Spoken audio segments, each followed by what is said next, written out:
చక్కటి నిద్ర, గాఢ నిద్ర ఎన్ని రోజులైందో కదా ఈ నిద్ర మనం చూసి. చాలా మంది కూడా సరైన నిద్ర లేక ఇబ్బందులు పడుతూ ఉన్నారు. సో నిద్ర పట్టాలంటే కూడా చాలా తిప్పలు పడాల్సిన పరిస్థితి వస్తూ ఉంది. ఎందుకు అసలు ఈ నిద్రలేమి సమస్యలు వస్తూ ఉన్నాయి? సో పడుకోగానే చక్కటి నిద్ర పట్టాలంటే ఎటువంటి హోమ్ రెమెడీస్ ఉన్నాయి, జాగ్రత్తలు ఏంటి, వివరాలు తెలుసుకుందాం. ఈరోజు మనతో పాటు ఉన్నారు డాక్టర్ అంగీ కమల గారు, ప్రముఖ ఆధ్యాత్మికవేత్త. అమ్మా నమస్తే. నమస్తే. అసలు ఎందుకు ఇప్పటి రోజుల్లో నిద్ర అనేది సరిగ్గా పడడం లేదు? సో పూర్వం రోజుల్లో ఇలా పడుకోగానే నిద్రపోయేవాళ్ళు. అప్పటికి ఇప్పటికి ఏం తేడా చూస్తున్నాము? సో సరైన నిద్ర కోసం చిట్కాలంటే ఏం చెప్తారు? సుఖం ఎక్కువైందమ్మా. అప్పుడు బాగా కష్టపడేవాళ్ళు. కష్టపడి వచ్చి పొలం పనులు చేసి వచ్చో, ఇంట్లో ఆడవాళ్ళు ఇన్ని రకాల మిషన్లు లేవు. మనకు అక్కడ కుక్కర్ పెడుతున్నాం, విజిల్ వస్తే వెళ్ళిపోతున్నాం. బాయిలర్ పెడుతున్నాం, విజిల్ ఇస్తున్నది. ఏది పెట్టే కూడా దానికి మిషన్లు. ఆ మిషన్ల వల్ల మనకేమైతే శారీరక శ్రమ తగ్గిపోయినాం. మనం తగ్గిపోవడం వల్ల ఆహారం, తర్వాత నిద్ర, వ్యాయామం, ఈ మూడు మనిషికి బాగా అవసరం. దీంతోనే మనిషి శరీరం బాగుంటుంది, ఆరోగ్యవంతుడిలాగా ఉంటాడు. ఈ మూడు రాను రాను మనకు తగ్గిపోవడం వల్ల వాళ్ళు విసరడం, కోడడం, జోకడం అవన్నీ చేసేవాళ్ళు. పొలం పనులు చేసేవాళ్ళు, ఇంట్లో దంచుకునేవాళ్ళు. దాంతో వ్యాయామం అయ్యేది ఒంటికి మొత్తం. మనకు ఏ బాడీకి అవుతున్నది ఎక్కడెక్కడో పెరిగిపోతున్నాయి. ఎందుకు పెరుగుతున్నాయంటే వాళ్ళు ముగ్గు వేస్తే వేళ్లకు ఎక్సర్సైజ్, తర్వాత దంచుతుంటే నడుముకు, కలుపు పెడుతుంటే వాటికి, ఇట్లా ఉండేది. కానీ ఇప్పుడు మనం ఆ పనులకు పోలేకపోతున్నాం, చేస్తలేం. అయితే పరుపులున్న పట్టదు నిద్ర, గరకు నేలన గురకలు వినరా అని మన కవి రాశారు పాట. నిజంగానే ఇప్పుడు మనకు కంఫర్టబుల్గా రకరకాల పరుపులు, అడ్వర్టైజ్ స్లీప్, ఏదో మంచి సౌండ్ స్లీప్, ఆ స్లీప్ అని మనకి ఇస్తున్నాడు. అడ్వర్టైజ్లు ఎన్నో ఇస్తున్నారు. 1000 కొద్ది రూపాయలు తీసుకొచ్చి పరుపులు కొంటున్నారు. కానీ పరుపులో మీరన్నట్టు అటు ఇటు దొరుకుతున్నారు తప్ప కలత నిద్ర, మగత నిద్ర, అసలు నిద్ర పట్టకపోవడం, అంటే టెన్షన్లు ఎక్కువైంది, డబ్బు సంపాదన ఎక్కువైంది. పొద్దున్న లేసినప్పటి నుంచి బయటకు వెళ్ళాలి, బయట చేయాలి, పనులు చేయాలి, వాటి గురించి ఆలోచన ఎక్కువ ఉంటున్నది. 7 గంటలకు భోజనం చేశారంటే గూట్లో దీపం నోట్లో ముద్ద అనేవాళ్ళు. ఇప్పుడు రాత్రి పని పగలు చేస్తున్నారు, పగలు పని రాత్రి చేస్తున్నారు. ముఖ్యంగా పాపం యువత, సాఫ్ట్వేర్ వాళ్ళని చూస్తే ఒకసారి బాధ అనిపిస్తుంది. వాళ్ళు వేరే దేశాలకు కూడా పని చేస్తున్నారు. చేయడం వల్ల రాత్రి అంతా పని అవుతున్నది. అంటే శరీరం, మన ఆరోగ్యం సిస్టమ్ ఎట్లా అంటే ఇలా తయారు చేస్తే అలా అయిపోతుంటుంది. నిద్రలేమి అనేటువంటిది, భోజనం లేకుండా మీరు 2 రోజులు ఉండొచ్చు, కానీ నిద్ర లేకుండా ఒక రోజు ఉంటే అది చికాకు, ఒక విధమైన ఎవరి మీదనో కోపం తీసుకోవడం, అట్లా ప్రతిదానికి కూడా విసుకోవడం, అట్లా ఉంటుంటారు. అందుకని చెప్పేసి నిద్ర చాలా ముఖ్యమైనటువంటి మనిషికి తప్పకుండా నిద్రపోవాలి. అయితే నిద్రపోయేటువంటి సమయంలో రాత్రి కొంచెం వేడి పాలు తాగి పడుకోవాలి. వేడి నీళ్ళతో, వీలైతే బయట నుండి వచ్చినటువంటి వాళ్ళు గోరువెచ్చటి నీళ్ళతో స్నానం చేసి పడుకుంటే ఆ రోజు వాళ్ళకి హాయిగా నిద్ర పడుతుంది. నిద్ర పోయే ముందు పాలు తాగడం, భోజనం అయిన తర్వాత పాలు తాగి పడుకున్నా కూడా బాగుంటుంది.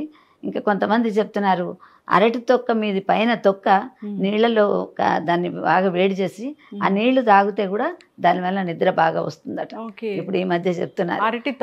పండు తినడం కాకుండా తొక్క, ఆ తొక్క మీద కూడా దాంట్లో బి విటమిన్ ఉంటుంది. ఇప్పుడు మనకు ఈ బియ్యం దంపుడు బియ్యం ఎందుకు తినమంటున్నారు?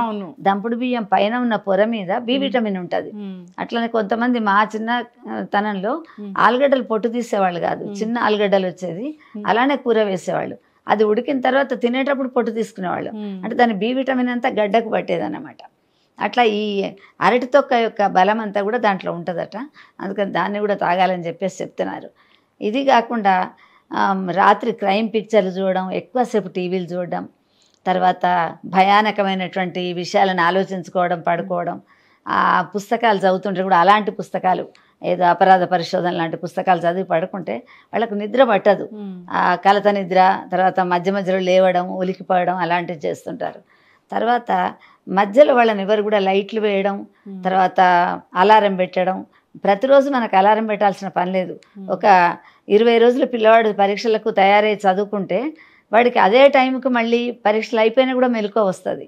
దాన్ని బ్రాహ్మీ ముహూర్తం అంటారు.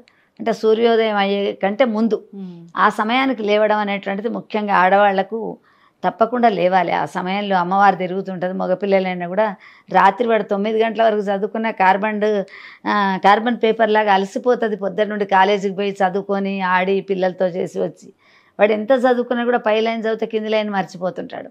వాడు ప్రశాంతంగా పడుకొని 9 గంటలకు, అర్లీ మార్నింగ్ 4 గంటలకు లేసి చదువుకుంటే ఆ ఒక్కటి చదివి కూడా వాడికి అది జీవితాంతం గుర్తుంటుంది అప్పుడు ఆ సమయంలో.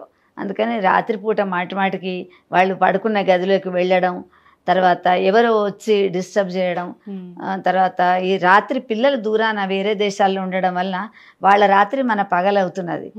వాడు సాటర్డే సండే వచ్చిందంటే అమ్మ అనో మమ్మీ అనో వాడు ఫోన్ చేయగానే ఇంకా పాపం తెలివి వస్తుంది, ఆమె మెలకు వచ్చేసి మాట్లాడేసరికి మళ్ళీ పడుకోవాలంటే మళ్ళీ సెట్ కావాలి, మైండ్ సెట్ కావాలి, లేకుంటే దాన్ని ప్రిపేర్ చేయాలి. మనం ఏదైనా కూడా అన్నం తినాలంటే కడుపును ప్రిపేర్ చేయాలి, తర్వాత నిద్రపోవాలంటే చేయాలి, వీటన్నిటికి కూడా. అందుకని నా ఎప్పుడైతే నిద్ర ఉండలేదో కళ్ళ కింద నలుపు వస్తున్నది, పిల్లలకు చాలా తొందరగా వస్తున్నది. దాంతో ఏం చేస్తున్నారు, కీర దోసకాయ పెట్టుకోండి, ముక్కలు పెట్టుకోండి, చల్లదనం పెట్టండి అట్లా అంటున్నారు. అందుకని నిద్రపోవడం అనేటువంటిది మంచిది. తర్వాత చనుబాలతో కానీ పాలతో కానీ తడిపినటువంటి పత్తిని కళ్ళ మీద వేసుకొని వారానికి ఒకసారి పడుకుంటే కళ్ళల్లో కూడా మనకు జఠరాగ్ని అని, కడుపులో మనిషిలో అగ్ని ఉంటుంది, కోపాగ్ని ఉంటుంది, కళ్ళల్లో కామాగ్ని ఉంటుంది, జఠరాగ్ని ఉంటుంది, 3 చోట్లలో అగ్ని ఉంటుంది మనిషికి.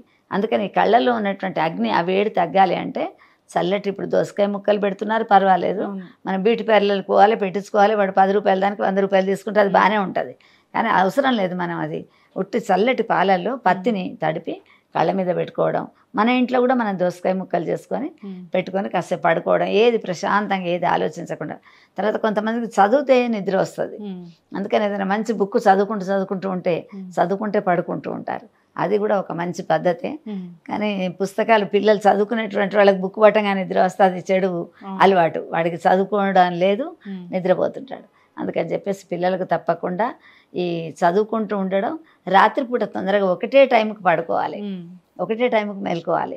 టైం ఒకరోజు రాత్రి 12ంటికి పార్టీలకు వీటికి వెళుతున్నారు, ఇప్పుడు పెళ్ళిళ్ళని పార్టీలని సంగీత్ పార్టీలని వెళితే రాత్రి 1-2 వరకు ఆడి వస్తున్నారు. మళ్ళీ పొద్దున్న వాళ్ళకి ఆఫీస్ పని ఉంటున్నది. ఎంతసేపు అంటే ఈ అవయవాలను మనం ఎంత వాడుకోవాలో అంతే వాడుకోవాలి. 24 గంటలు కళ్ళకు పనిచ్చామనుకోండి, ఆ కళ్ళు తొందరగా పాడైపోతాయి. ఒళ్ళంతే, కళ్ళంతే, కాళ్ళంతే, ఏదైనా అంతే. ఇప్పుడు కాళ్ళ నొప్పులు ఎందుకు వస్తున్నాయి, అంత ఎక్కువ నడవాల్సిన పని లేదు. ఎక్కువ నడిచేసరికి ఆ మిషన్, కారు కూడా వేడైతే మనం కాసేపు ఏం చేస్తాం, ఆపుతాం దాన్ని, వేడెక్కింది అని. అట్లానే ఒళ్ళు కూడా, దాంట్లో ప్రతి అవయవం కూడా వాటికి కొంచెం అలసట ఉంటుంది.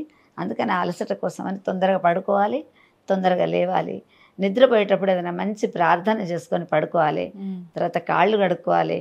విపరీతమైనటువంటి కలలు, భయానకమైన అవి రాకుండా ఉండాలి అంటే మనం ఏదైనా ఒక హనుమంతుని స్తోత్రము, ఆ శక్తిని మనం తలుచుకొని పడుకుంటే అప్పుడు మనకు సుఖ నిద్ర పడుతుంది అని చెప్పేసి చెప్తారు. అందుకని ఆ నిద్ర మాత్రం పోవాలి. నిద్ర లేకుంటే మనిషికి చాలా కష్టం అవుతుంది. ఎప్పుడో ఒకసారి తెలియకుండానే ఎక్కడ కూర్చుంటే అక్కడ నిద్ర వస్తుంది. అది టైం చూసుకుంటాట.